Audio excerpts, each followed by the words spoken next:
네, 우리 사랑하는 성도님들 지난 한 주간도 평안하셨습니까? 여기 캐나다는 오늘이 Father's Day인데요.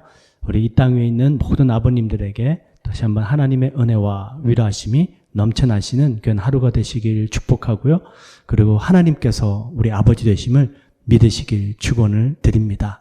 이 시간 다 함께 묵도 들으심으로 예배 시작하겠습니다. 여호와께서 이르시되 그날에 내가 응답하리라. 나는 하늘에 응답하고 하늘은 땅에 응답하고 땅은 곡식과 포도주와 기름에 응답하고 또 이것들은 이스라엘에 응답하리라. 내가 나를 위하여 그를 이 땅에 심고 긍휼히 여김을 받지 못하였던 자를 긍휼히 여기며 내 백성 아니었던 자에게 향하여 이르기를 너는 내 백성이라 하리니 그들은 이르기를 주는 내 하나님이시라 하리라 하시니라. 아멘. 사도신경으로 신앙 고백 드리겠습니다. 전능하사 천지를 만드신 하나님 아버지를 내가 믿사오며 그 외아들 우리 주 예수 그리스도를 믿사오니 이는 성령으로 잉태하사 동정녀 마리아에게 낳으시고 본디오 빌라도에게 고난을 받으사 십자가에 못 박혀 죽으시고 장사한 지 사흘 만에 죽은 자 가운데서 다시 살아나시며 하늘에 오르사 전능하신 하나님 우편에 앉아 계시다가 저리로서 산자와 죽은 자를 심판하러 오시리라. 성령을 믿사오며 거룩한 공예와 성도가 서로 교통한 것과 죄를 사하여 주시는 것과 몸이 다시 산 것과 영원히 사는 것을 믿사옵나이다. 아멘. 네, 이 시간 우리 찬송가 293장인데요. 주의 사랑 비칠 때에 함께 찬양 드리겠습니다.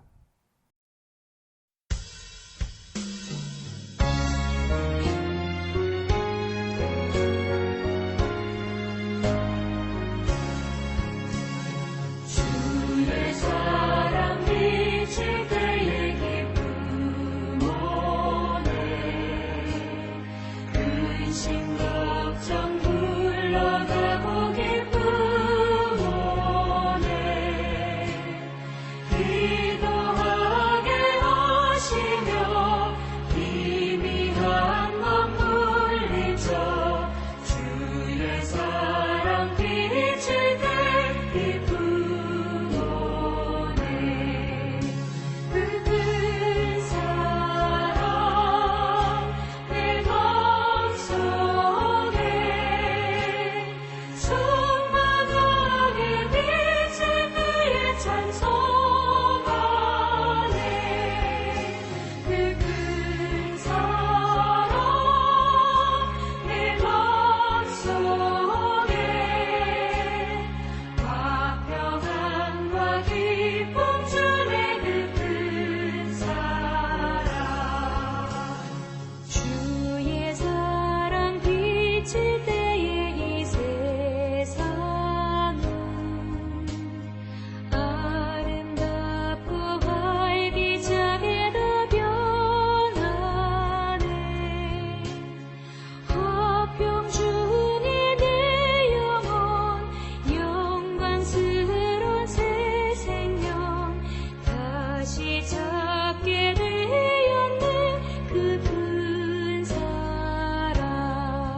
네, 오늘 은혜 받으실 하나님 말씀은 누가복음 10장 25절부터 37절 말씀인데요. 저희들 다 함께 합독해 보도록 할게요. 누가복음 10장 25절부터 37절 말씀입니다. 함께 합독하겠습니다. 어떤 율법 교사가 일어나 예수를 시험하여 이르되 선생님, 내가 무엇을 하여야 영생을 얻으리이까? 예수께서 이르시되 율법에 무엇이라 기록되었으며 내가 어떻게 읽느냐? 대답하여 이르되 내 마음을 다하며 목숨을 다하며 힘을 다하며 뜻을 다하여 주 너의 하나님을 사랑하고 또한 내 이웃을 내 자신같이 사랑하라 하였나이다. 예수께서 이르시되 내 대답이 옳도다. 이를 행하라. 그러면 살리라 하시니 그 사람이 자기를 옳게 보이려고 예수께 여짜오되 그러면 내 이웃이 누구니이까? 예수께서 대답하여 이르시되 어떤 사람이 예루살렘에서 여리고로 내려가다가 강도를 만나매 강도들이 그 옷을 벗기고 때려 거의 죽은 것을 버리고 갔더라. 마침 한 제사장이 그 길로 내려가다가 그를 보고 피하여 지나가고 또 이와 같이 한 레위인도 그곳에 이르러 그를 보고 피하여 지나가되 어떤 사마리아 사람은 여행하는 중 거기 이르러 그를 보고 불쌍히 여겨 가까이 가서 기름과 포도주를 그 상처에 붓고 싸매고 자기 짐승에 태워 주막으로 데리고 가서 돌보아 주니라. 그 이튿날 그가 주막 주인에게 데나리온 둘을 내어주며 이르되 이 사람을 돌보아 주라. 비용이 더 들면 내가 돌아올 때에 갚으리라 하였으니 내 생각에는 이 세 사람 중에 누가 강도 만난 자의 이웃이 되겠느냐? 이르되 자비를 베푼 자니이다. 예수께서 이르시되 가서 너도 이와 같이 하라 하시니라. 네, 오늘 본 말씀 너무나도 유명한 말씀이죠. 선한 사마리아인의 이야기입니다. 오늘 본문 말씀을 통해서 하나님 아버지의 마음으로 라는 제목으로 말씀을 함께 나누기 원하는데요. 오늘 본문 말씀에 보시면 하나님 아버지의 마음을 잘 표현하고 있는 한 단어가 나옵니다. 몇 절에 있는지 한번 찾아보실래요? 다시 한번 말씀을 읽어보시면 33절 말씀인데요. 어떤 사마리아 사람은 여행하는 중 거기 이르러 그를 보고 불쌍히 여겨. 그렇죠? 네, 불쌍히 여긴다라는 것입니다. 바로 이 마음이 하나님 아버지의 마음입니다. 우리 서로를 한번 쳐다보세요. 네, 어떻게 불쌍해 보이십니까? 아니면 그냥 막 미워 죽겠습니까? 네, 여러분 불쌍히 여기는 마음, 이 마음은 하나님 주신 마음이에요. 우리 타락한 인간이 가질 수 있는 하나님의 마음인데 시편 103편 13절에 이렇게 기록합니다. 어떻게 저희들이 그런 하나님 아버지의 마음을 가질 수 있는가? 잘 한번 들어보세요. 아버지가 자식을 긍휼히 여김같이 여호와께서는 자기를 경외하는 자를 긍휼히 여기시나니 이는 그가 우리의 체질을 아시며 우리가 단지 먼지뿐임을 기억하신 이로다. 하나님께서는 우리가 처음부터 어떤 존재인지를 아시는 거예요. 여러분, 우리는 흙입니다. 한국말로는 흙으로 되어 있지만 영어를 보시면 dust 이렇게 되어 있어요. dust, 후 불면 날아가 버립니다. 하나님께서는 우리의 체질이 바로 이 먼지와 같다라는 것을 너무나도 잘 아시는 겁니다. 우리가 아무리 이쁘게 치장해도 우리는 뭐라고요? 먼지 같은 존재다라는 것이에요. 그러니 하나님 눈에 우리 인간이 불쌍해 보일 수밖에 없는 거죠. 먼지 같은 존재가 막 아름답게 치장합니다. 멋있게 보이려고 애를 씁니다. 근데 먼지예요. 얼마나 안타깝게 보이겠습니까? 바로 저희들이 서로가 서로를 바라볼 때, 이 먼지 같은 존재, 이 먼지 같은 존재인 것을 깨달을 때에 우리가 서로를 불쌍하게 볼 수 있게 되는 것이거든요. 자, 또 반대로요. 우리 인간들의 모습을 한번 가만히 보시겠어요? 바로 이 율법 교사를 통해서 우리는 어떤 마음을 가지고 살아가는지를 알 수 있게 되는데요. 누가복음 10장 29절 말씀을 한번 보세요. 그 사람이 이제 율법 교사입니다. 자기를 옳게 보이려고 예수께 여짜오되 그러면 내 이웃이 누구니까? 이 율법 교사는 예수님께 영생을 얻기 위해서 찾아왔습니다. 참 중요한 마음의 동기죠.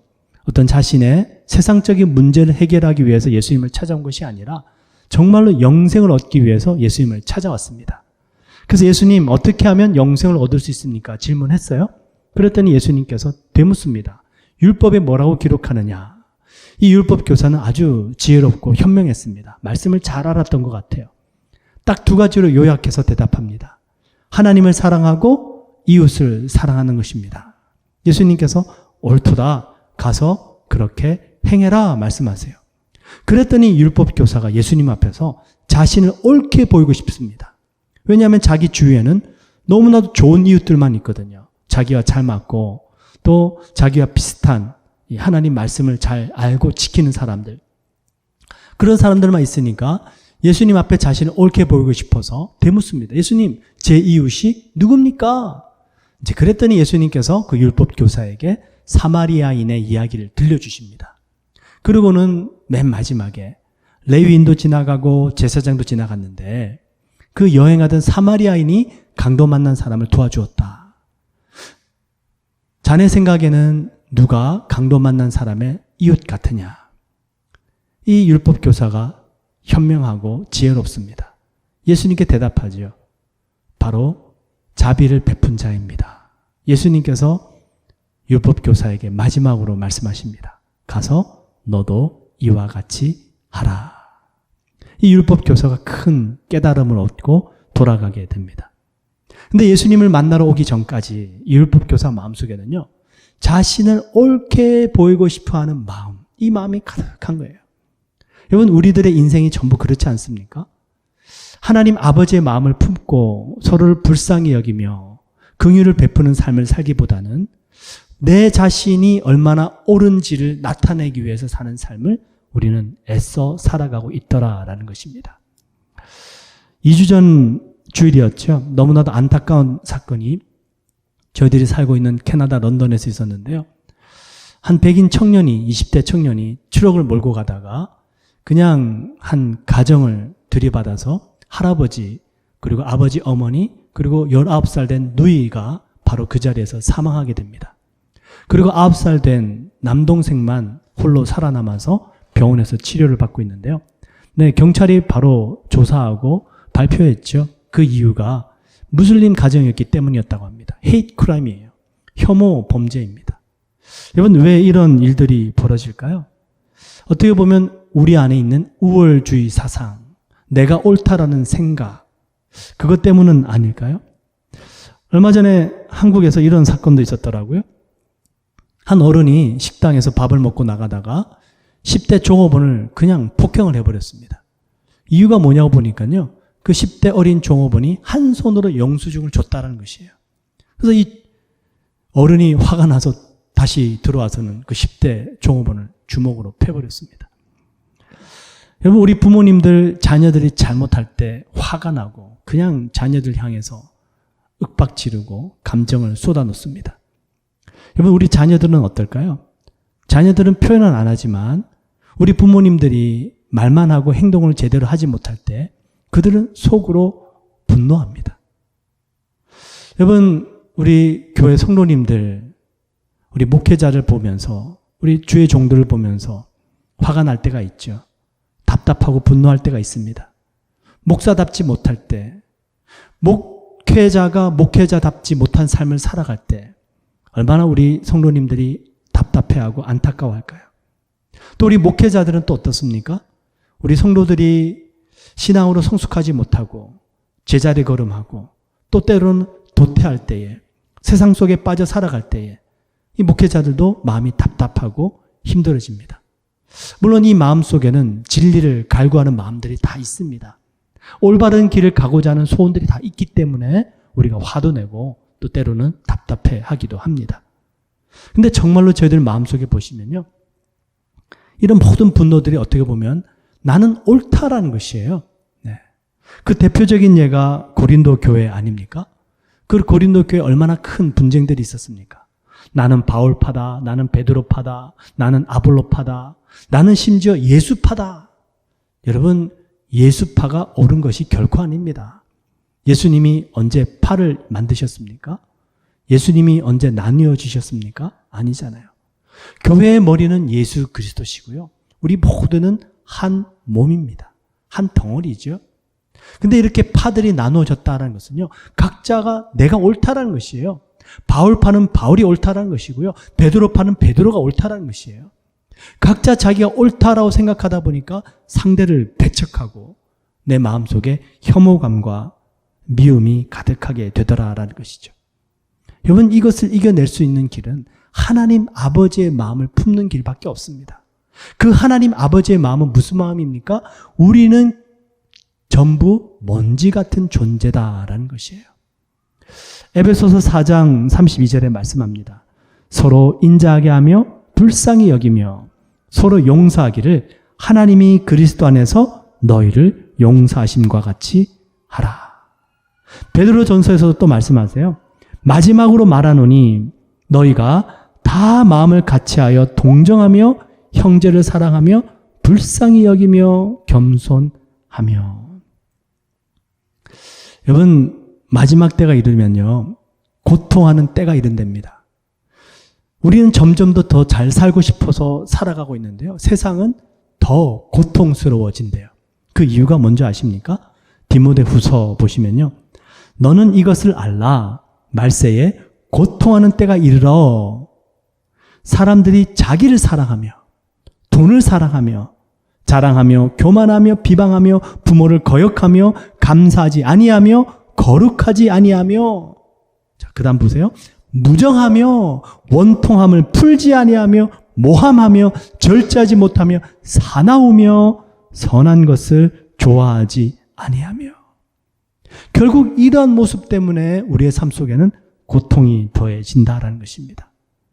여러분, 우리는 예수 그리스도를 믿고 하나님을 아버지로 섬기고 살아가는 사람들입니다.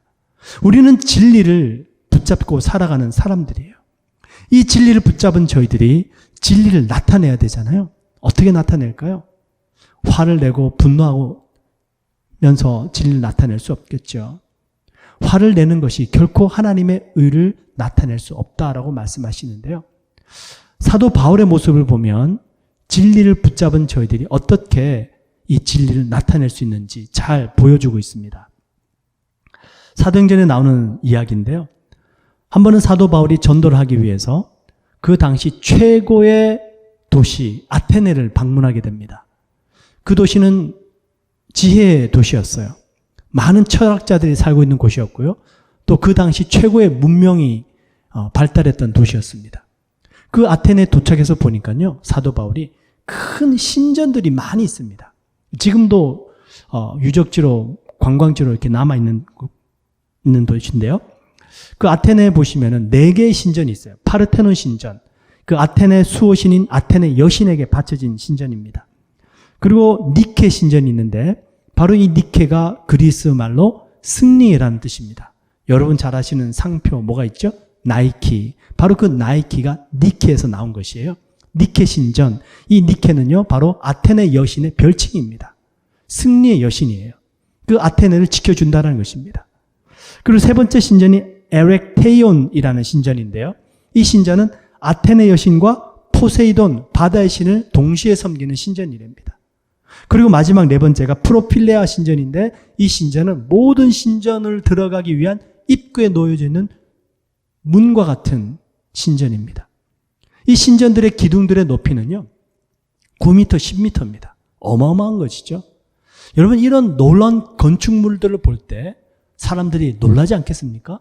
와, 대단하다, 위대하다. 그 웅장함 앞에 아마 감탄이 절로 나올 텐데요.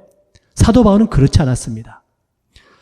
사도행전 17장 16절에 보시면 바울이 아테네입니다. 그들을 기다리다가 그 성에 우상이 가득한 것을 보고 마음에 격분하여, 그 우상이 가득한 신전들을 보고 마음에 분노를 느낀 것이에요. 바로 이것이 여러분 진리를 품은 사람들의 모습입니다. 그죠? 우상을 보고 거짓을 보고 악한 것을 보고 우리 마음속에 하나님의 영이 요동치는 것이죠. 거짓된 것들 앞에서. 자, 그런데 어떻게 그 진리를 표현했을까요? 바울이 그 신전을 회파했습니까? 빌립보 감옥에서처럼 그 신전들 안에서 크게 하나님을 찬양했을까요? 그렇지 않습니다. 사도행전 17장 16절에 보시면 바울이 아레오바고 가운데 서서 말하되 아덴 사람들아 너희를 보니 범사에 종교심이 많도다. 그 그리스 사람들을 잘 살펴보고요. 그들의 입장에 서서 그들과 먼저 공감대를 형성합니다. 그리고 이렇게 얘기를 합니다. 내가 두루 다니며 너희가 위하는 것들을 보다가 알지 못하는 신에게라고 새긴 단도 보았으니 그런즉 너희가 알지 못하고 위하는 그것을 내가 너희에게 알게 하리라. 여러분, 바울은 그 우상이 가득한 신전들을 보고 마음에 분이 가득했습니다. 하지만 그 분노를 사람들에게 그대로 표현하지는 않았어요. 바울에게 있는 그 하나님 아버지의 마음, 그 마음을 가지고요, 그 우상을 섬기는 사람들을 불쌍히 여깁니다. 야, 이들은 알지 못하는 신에게까지도 제사를 드리고 있구나. 정말 이들에게 참된 하나님을 소개시켜줘야 되겠다. 바로 이것이 바울의 마음이었습니다. 그 마음을 가지고 그들에게 복음을 전하기 시작한 것입니다. 여러분, 저희들이 진리를 붙잡고 있다면 그 진리를 나타내야 되는데 하나님 아버지의 마음, 이 긍휼함을 잃어버려서는 안 됩니다. 우리가 하나님 아버지의 마음이 긍휼함을 잃어버리게 되면 진리를 나타낼 때에 이 진리는 때로는 무기가 될 수 있다라는 것이에요. 저희들 안에도, 제 안에도 율법 교사가 있어요. 강도 맞는 사람을 보고 도와줘야 되는데 제사장 지나갑니다. 레위인 지나갑니다. 이들이 왜 그냥 지나갔을까? 제 자신의 모습을 보고 한번 묵상을 해봤습니다. 첫 번째, 피곤하고 귀찮았기 때문에 지나갔을 것이다. 30절 말씀을 보시면 예수께서 대답하여 이르시되 어떤 사람이 예루살렘에서 여리고로 내려가다가 강도를 만나매 강도들이 그 옷을 벗기고 때려 거에 죽은 것을 버리고 갔더라. 예루살렘에서 여리고로 내려갑니다. 예루살렘, 하나님을 예배드렸겠죠. 그리고 여리고로 내려가는 길이었습니다. 자, 그 길을 제사장도 지나갑니다. 레위인도 지나갑니다. 이 제사장과 레위인들은요, 전부 하나님의 성전에서 섬기는 사람들입니다. 어쩌면 이들은 모든 제사의 일들을 마치고 집으로 가는 길이었을지도 모르겠습니다. 그러니 얼마나 피곤했겠습니까? 제사 드리고 열심히 하나님을 섬겨드리고 많은 사람들을 상대하고 난 다음에 지나가는데, 이제 집으로 쉬러 가는데 보니까 강도 맞는 사람이 있습니다.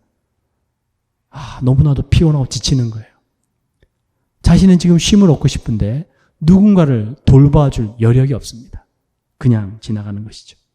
첫 번째 이유고요. 두 번째 이유.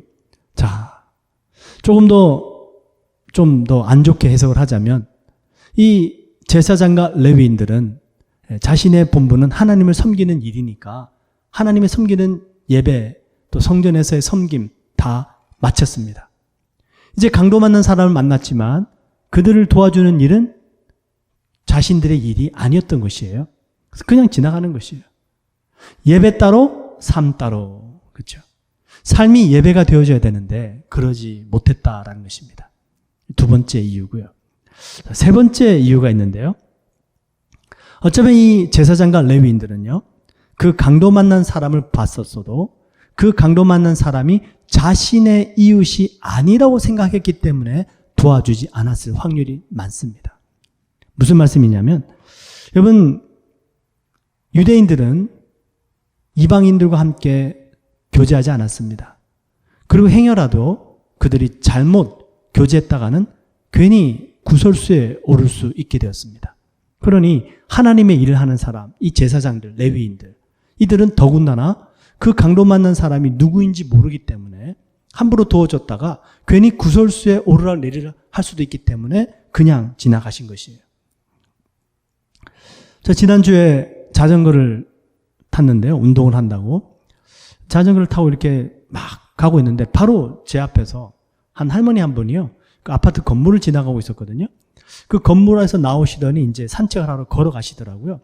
근데 그 인도 위에 그 블럭이 평평하지 않고 이렇게 턱이 있었는지 할머니가 걸어가시다가 그 턱에 탁 걸려가지고 넘어지시는 겁니다. 제가 자전거를 타고 가고 있는데 바로 제 앞에서 벌어진 일이에요. 그래서 제가 자전거를 세워놓고 할머니 괜찮으시냐고, Are you okay, ma'am? 그때 할머니가요, 넘어지셔서 일어나지 못하시는 거예요. 그러면서 저에게 이제 손을 내미시면서 자기를 좀 잡아서 이렇게 세워달랍니다. 그래서 제가 이제 손을 뻗어서 할머니를 세워드렸더니 할머니가 이제 산책하러 막 집에서 나오셨다가 몸이 좀 불편하셨는지 다시 들어가시더라고요. 그리고 이제 저도 다시 자전거를 타고 운동하러 계속 가는 길이었는데요. 그리고 이제 자전거를 막 타고 가는데 갑자기 스쳐 지나가는 생각이 있었습니다. 무슨 생각이 드냐면요. 혹시라도 만약에 누군가가 그 장면을 처음부터 보지 못하고 중간에 봤다면 오해하지 않았을까? 혹시라도 내가 할머니를 자전거로 치어서 내가 그 할머니를 이렇게 세우고 있다고 생각하지는 않을까? 만약에 누가 그렇게 생각하고 사진을 찍어서 경찰에 고발하면 어떡하지? 그 생각이 갑자기 스쳐 지나가는 겁니다. 근데 그러면서 이 오늘 말씀도 생각이 나고요. 말씀을 묵상하는데 그랬을 수 있겠구나. 괜히 누군가를 도와줬다가 괜한 구설수에 휘말리게 되면 낭패가 될 수 있으니까 도와주는 일을 하지 않게 되는 것이죠. 여러분, 예수님이 그러셨습니다. 마태복음 9장 10절에 보시면 예수께서 마태의 집에서 앉아 음식을 잡수실 때에 많은 세리와 죄인들이 와서 예수와 그의 제자들과 함께 앉았더니 바리새인들이 보고 그의 제자들에게 이르되 어찌하여 너희 선생은 세리와 죄인들과 함께 잡수시느냐. 예수께서 들으시고 이르시되 건강한 자에게는 의사가 쓸데없고 병든 자에게라야 쓸데있느니라. 너희는 가서 내가 긍휼을 원하고 제사를 원하지 아니하노라 하신 뜻이 무엇인지 배우라. 나는 의인을 부르러 온 것이 아니요 죄인을 부르러 왔노라 하시니라. 예수님이 이렇게 많은 구설수에 오르락내리락 하셨어요. 너희 예수는 선지자라고 하면서 어떻게 저렇게 죄인들과 어울리면서 맨날 먹고 마시냐. 구설수에 오르락내리락 한 것입니다. 예수님이 분명히 말씀하시죠. 건강한 자에게는 의원이 쓸데없지만 병든 자에게라야 의원이 쓸데있느니라. 여러분, 저희들 모두는 구원자가 필요한 죄인들입니다. 저희들 모두는 치료자 예수님이 필요한 전부 상처 입은 영혼들입니다. 우리가 정말 우리 스스로들이 뭔지라는 사실, 또 우리 모두가 뭔지라는 사실, 또 구원자가 필요한 죄인이고 치료자가 필요한 상처 입은 영혼이라는 사실을 알 때 여러분, 우리는 서로가 서로에게 긍휼을 베풀 수 있게 되는 줄 믿습니다. 우리 남자들, 아버지들, 우리 가족들을 부양하기 위해서 혼신의 힘을 다합니다. 힘든 일은 아버지들이 도맡아서 하려고 합니다. 아내에게 부탁하지도 않고요. 자녀들에게 잘 시키지도 않습니다. 힘든 일이 있으면 우리 아버지들이 스스로 다 해결하려고 합니다. 그리고 마음에 어떤 고민이 있어도요, 나누지 않으려고 하죠. 왜? 아버지는 강하게 보여야 되니까. 중국에 유관이라는 관리가 있었는데요. 이분은 어떤 황급한 경우를 당하더라도 급하게 말을 하거나 서두른 기색을 전혀 보인 적이 없었던 사람입니다. 한 번은 그 유관의 부인이 남편을 너무 한번 시험해보고 싶은 거예요. 정말 이 사람이 이렇게 선한 모습을 하고 살아가는 것이 자신의 참모습인가. 그래서 한 번은 자기 신의 집에서 일을 하는 한 여종에게 뜨거운 고깃국을 들고 가다가 일부러 그 남편 출근할 때 부딪혀서 옷에 쏘더라라고 이렇게 얘기를 해줬어요. 여종이 이 주인 마님의 명령을 듣고는 유관이 출근하려고 가는데 이 고깃국을 급하게 들고 가다가 부딪혀서 이 뜨거운 국이 그 유관의 관복에 묻었습니다. 이 여주인이 옆에서 가만히 지켜봤습니다. 어떻게 반응하는지. 그랬더니 유관이요, 정말로 하나도 요동하지 않고 이렇게 그 여종에게 말을 하더랍니다. 너의 손은 대지는 않았느냐. 네. 이 아내가 깜짝 놀랐어요. 야, 내 남편은 정말 어쩔 수 없구나. 정말 이 사람은 진짜구나.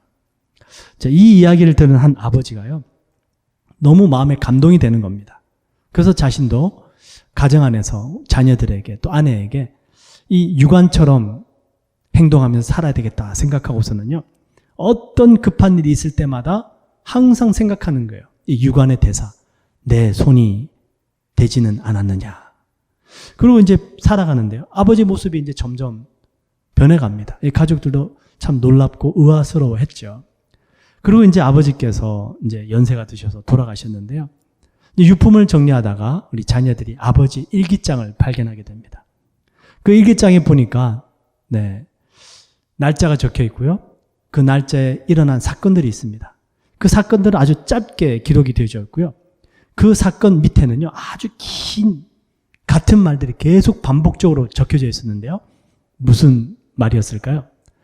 너의 손이 되지는 않았느냐. 너의 손이 되지는 않았느냐. 그 말이, 그 문장이 계속 적혀져 있더랍니다. 무슨 뜻입니까? 이 아버지는 꾹 참고 평생을 살았다는 것이에요.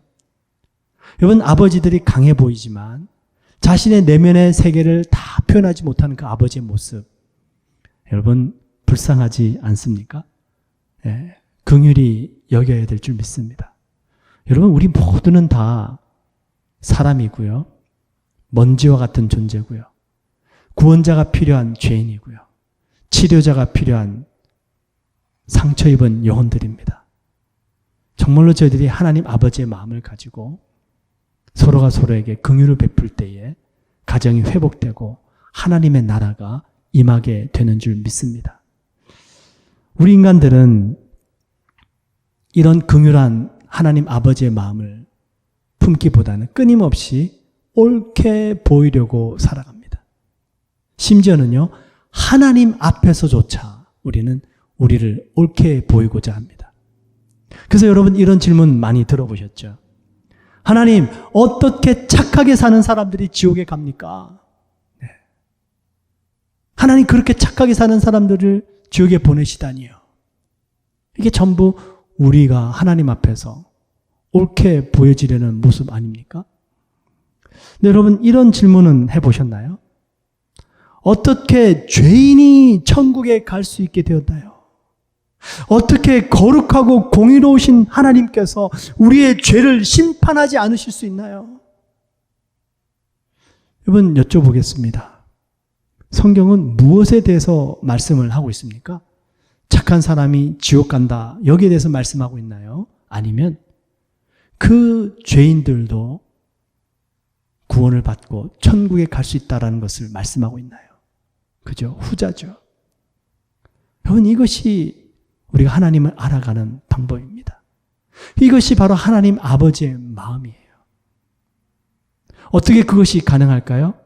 어떻게 죄인인 우리들이 심판을 받지 않고, 어떻게 죄인인 우리들이 하나님 나라 천국에 갈 수 있게 되었을까요? 로마서 9장 16절에 이렇게 대답합니다. 그런즉 원하는 자로 말미암음도 아니요 다른 박질하는 자로 말미암음도 아니요 오직 긍휼히 여기시는 하나님으로 말미암음이니라.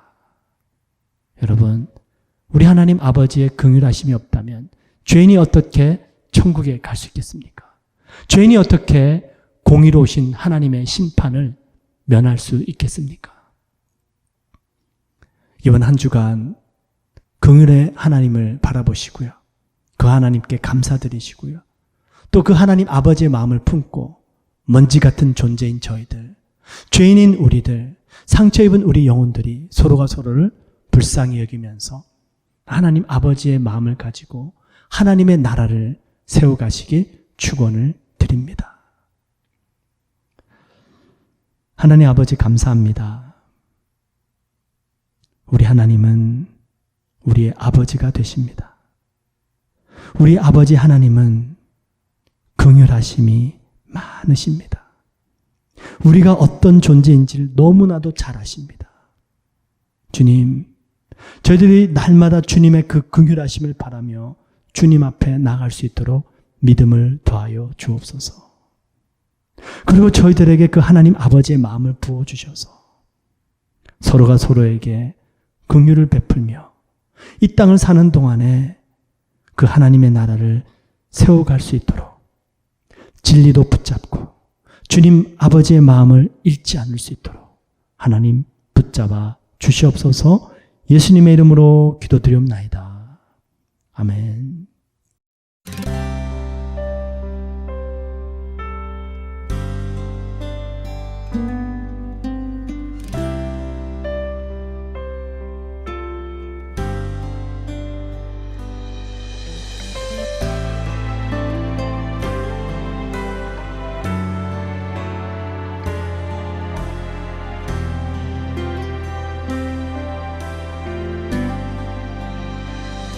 아버지 당신의 마음이 있는 곳에 나의 마음이 있기를 원해요. 아버지 당신의 눈물이 고인 곳에 나의 눈물이 고이길 원해요. 아버지 당신이 바라보는 영혼에게 나의 두 눈이 향하길 원해요. 아버지 당신이 울고 있는 어두운 땅에 나의 두 발이 향하길 원해요.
아버지 당신의 마음이 있는 곳에 나의 마음이 있기를 원해요. 아버지 당신의 눈물이 고인 곳에 나의 눈물이 고이길 원해요. 당신이 바라보는 영혼에게 나의 두 눈이 향하길 원해요. 아버지 당신이 울고 있는 어두운 땅에 나의 두 발이 향하길 원해요.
당신의 삶 되기를.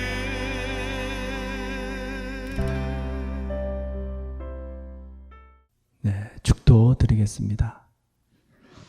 이제는 우리 주 예수 그리스도의 무한하신 은혜와 우리 하나님 아버지의 극진하신 사랑하심과 성령님의 내주하시고 교통하시고 충만케 하시는 귀한 역사가 우리 모든 성도님들의 삶과 가정과 행사 위에 이제부터 영원 토로 넘치시기를 간절히 축원드리옵나이다.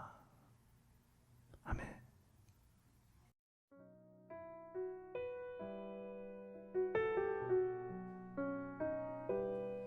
예수 십자가에 흘린 피로써 그대는 씻기어 있는가? 더러운 죄 이게 하는 능력을 그대는 참으지 않은가? 주 예수와 밤낮 스로 늘